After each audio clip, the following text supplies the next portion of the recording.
Hi, this is Rudy Jones of PalmettoStateBaseball.com.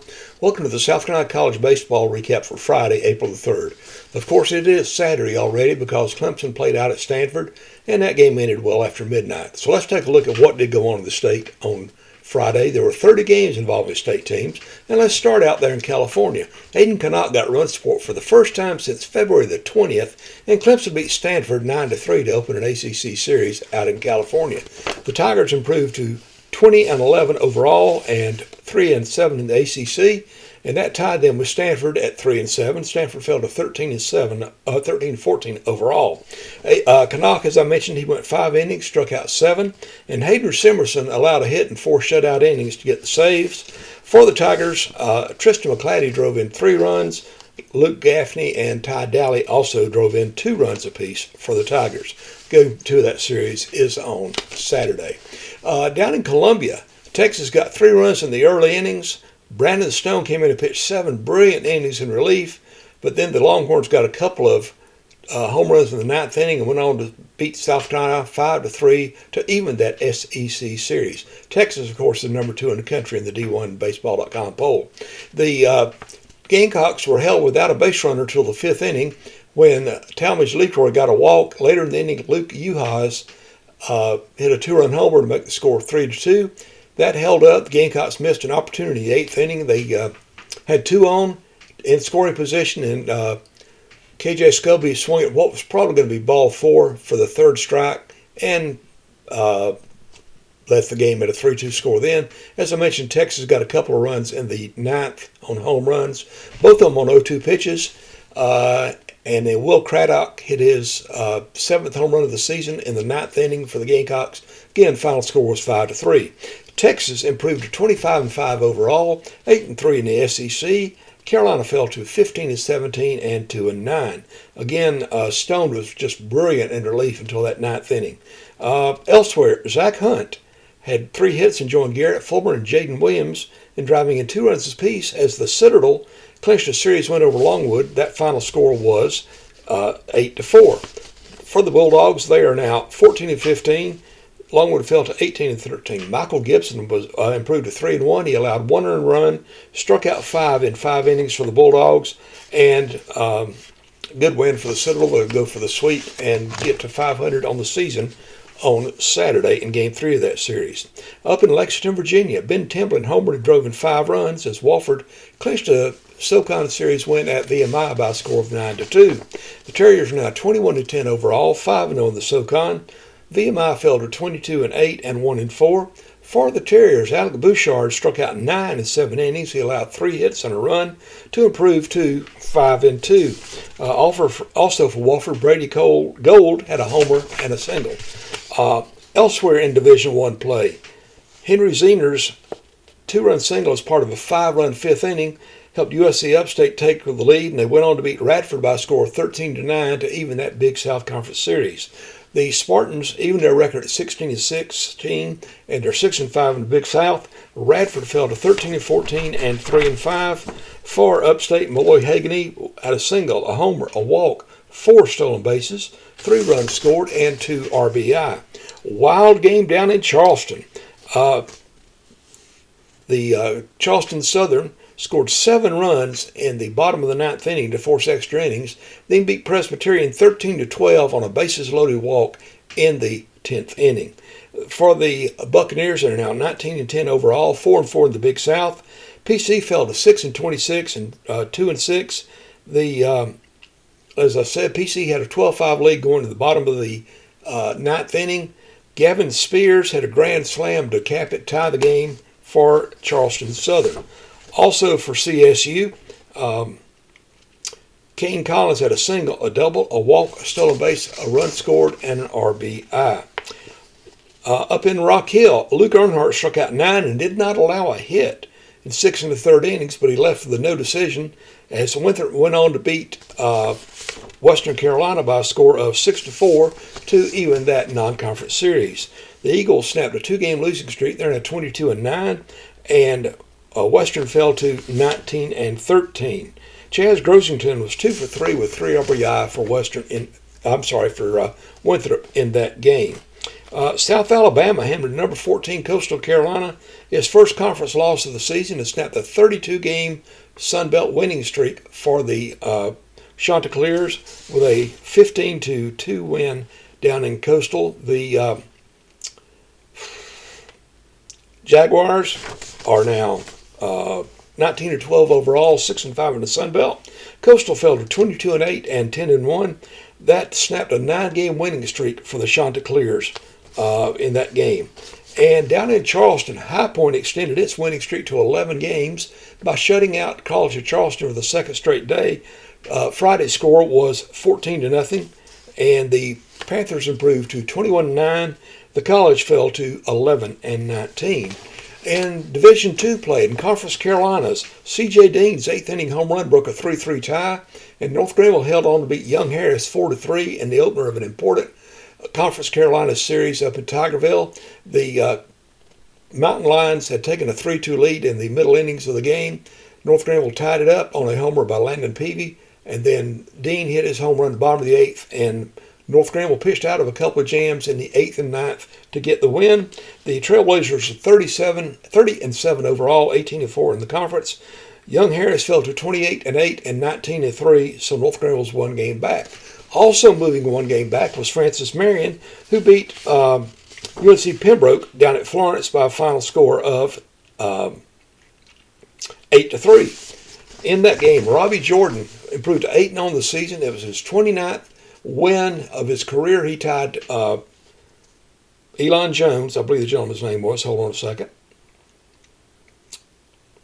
Aaron Jones, for the most wins in school history with 29 in a career.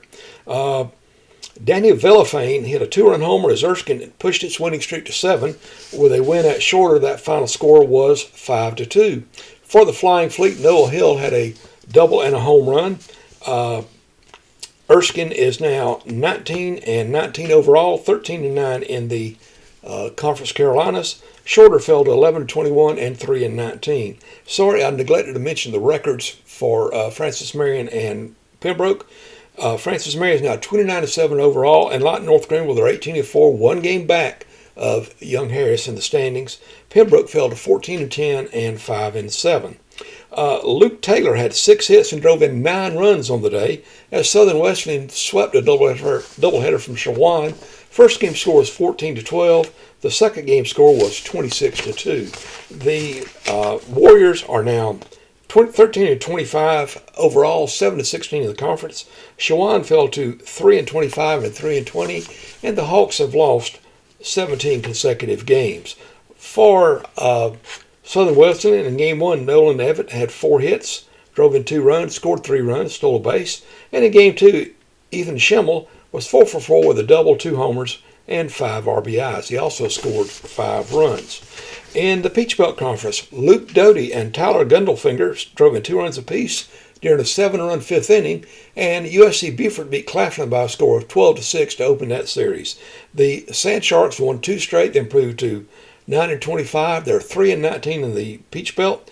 Claflin fell to 3-25, 0-22 in the conference. The Panthers have lost 23 straight games, and in 22 of those games, the opponent has scored 10 or more runs. Really tough stretch for Claflin right now.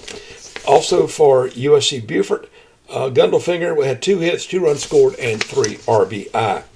In another Peach Belt Conference game, Lander scored 6 runs in the 4th inning on 2 hits, 3 walks, a hit batsman, and 2 errors, and even its series with USC Aiken by the score of 10-8. For the Bearcats, Jake Larson got the win. He pitched 7 2/3 innings, allowed 2 earned runs, and he struck out 3. Lander improved to 21-16 overall, 14-9 in the conference. Aiken fell to 26-11 and 14-6. In the South Atlantic Conference play, Coker scored 7 runs in the 9th inning to win Game 1 up at Emory and Henry, but they lost Game 2 by a score of 8-4 when they were shut out until the final inning of that game. The Cobras won the first game 12-6, as I said, lost Game 2 8-4. Coker's now 9-26 overall, 7-16 in the SAC. Emory and Henry fell to 10-24 and 6-17. For Coker, Luke Alford had 2 hits, two doubles, a homer, 2 runs scored, 2 RBIs in Game 1. And Colton Penner was 2 for 3 with a walk and an RBI in Game 2. Elsewhere in the SAC, Caleb Owens pitched 8 2/3 innings before having to be relieved as Anderson took the series opener against Catawba by a score of 5-4. The Trojans had a 5-2 lead going into the ninth. Catawba got a couple of runs, and that's when they took Owens out of the game. The Trojans are now 18-17 overall, 6-16 in the conference. Catawba is 26-7 and 18-4. Good win for Anderson. 2 Lenore-Ryan pitchers held Newberry to 4 singles in a 2-1 win down at Smith Road Complex. For the Bears, they're now 26-6-1 overall, 16-5-1 in the SAC. Newberry fell to 20-16 and 14-8. Newberry's pitchers also pitched well in that game. For the Wolves, Josh Bandy had a single and a run scored. In Junior College Region 10, Tristan Strickland had 5 hits and drove in 9 runs as Florence Darlington Tech swept USC Lancaster in a doubleheader. First game score was 18-4. Second game score was 12-9. In Game 2, Gabe Harold had a double, 2 homers, 3 runs scored, and 4 RBI. Florence Darlington Tech is now 35-9 overall, 15-5 in the conference. Lancaster fell to 20-18 and 7-12.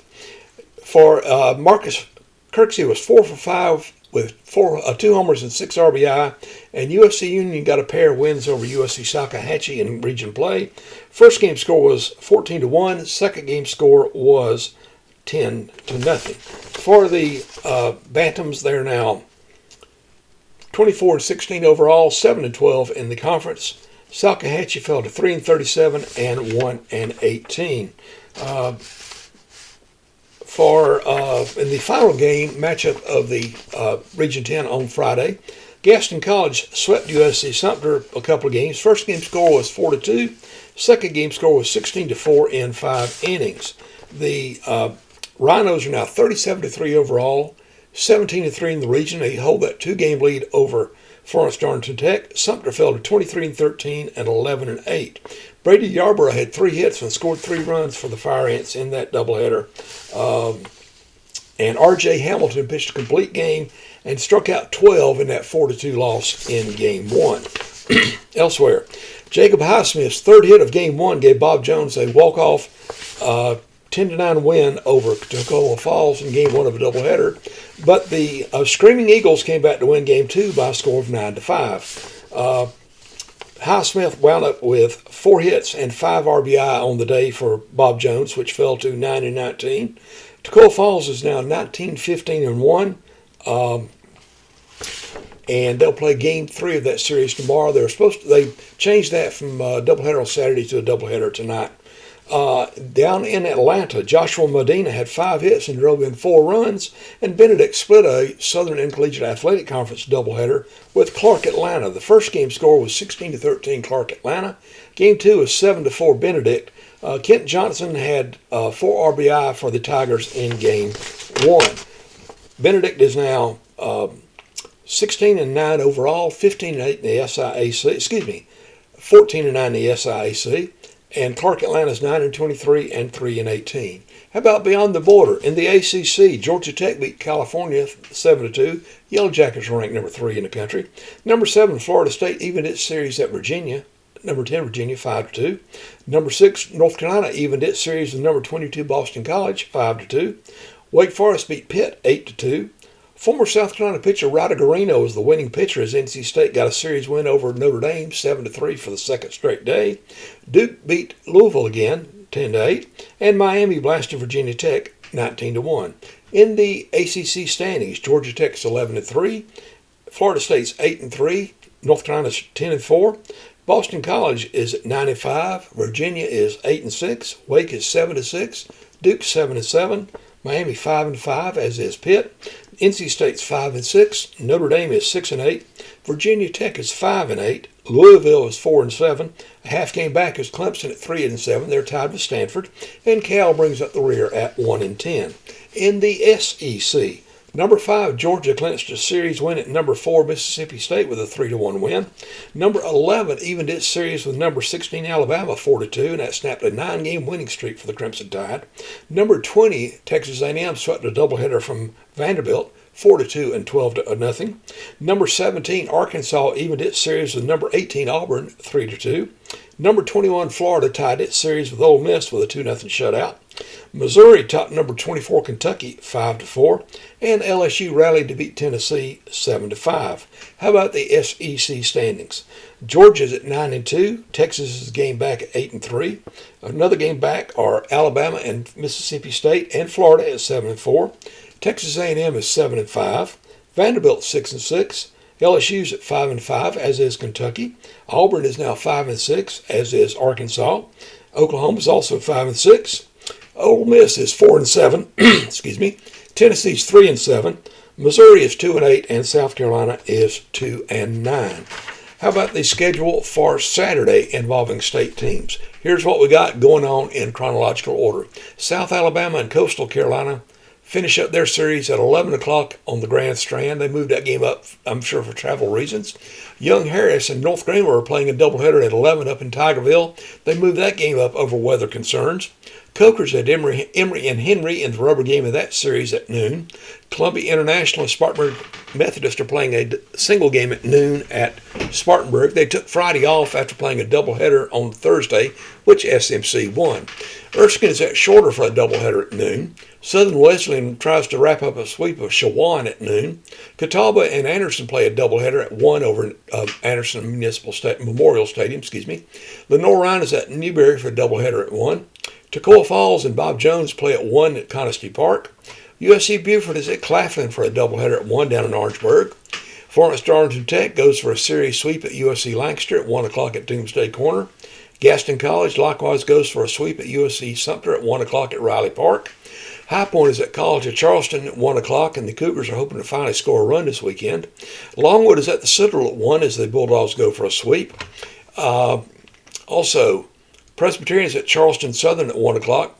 Blue Hose trying to bounce back after that heartbreaking loss on Friday. USC Salcahatchee is at USC Union at 1 o'clock at the Jonesville Ballpark. USC Upstate goes for the series win at Radford at 1 o'clock in Big South play.